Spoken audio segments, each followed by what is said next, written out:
ऋषिकेश में गंगा जी के किनारे एक संत रहा करते थे। वह जन्मांध यानी जन्म से अंधे थे और उनका नित्य का एक नियम था कि वह शाम के समय ऊपर गगन चुंबी पहाड़ों में भ्रमण करने के लिए निकल जाते और हरि नाम का संकीर्तन करते जाते।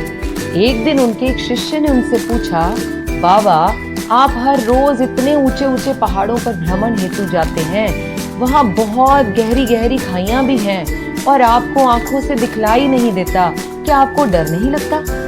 अगर कभी पांव लड़खड़ा गए तो? बाबा ने कुछ नहीं कहा और शिष्य को कहा कि शाम को तुम मेरे साथ चलना। पहाड़ों के मध्य थे और बाबा ने शिष्य से कहा, जैसे ही कोई गहरी खाई आए तो बताना।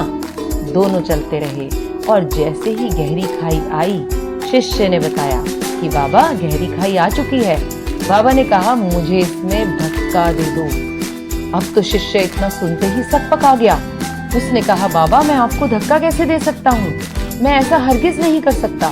आप तो मेरे गुरुदेव हैं, मैं तो किसी अपने शत्रु को भी इस खाई में नहीं धकेल सकता। बाबा ने फिर कहा, मैं कहता हूँ कि मुझे इस खाई में धक्का दे दो, यह मेरी आज्ञा है और मेरी आज्ञा की अवहेलना करोगे तो नर्कगामी होगे।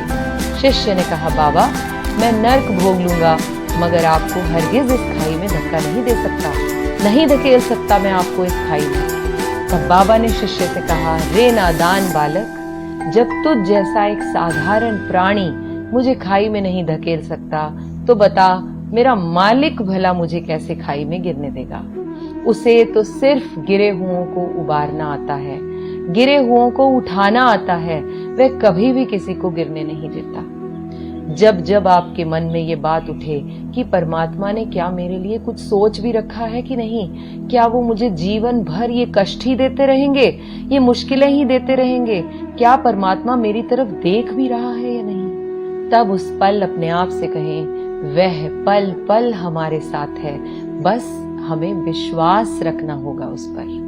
मेरी हैसियत से ज्यादा मेरी थाली में तूने परोसा है, तू लाख मुश्किलें भी दे दे मालिक, मुझे तुझ पर भरोसा है। अब इंसान है, कभी कभी तो यह विश्वास भी डोल जाता है। जैसे ही डोलने लगे याद करें यह मेरी स्टोरी और हाथ जोड़कर उस परमात्मा को शुक्रिया करें, हर पल हर क्षण।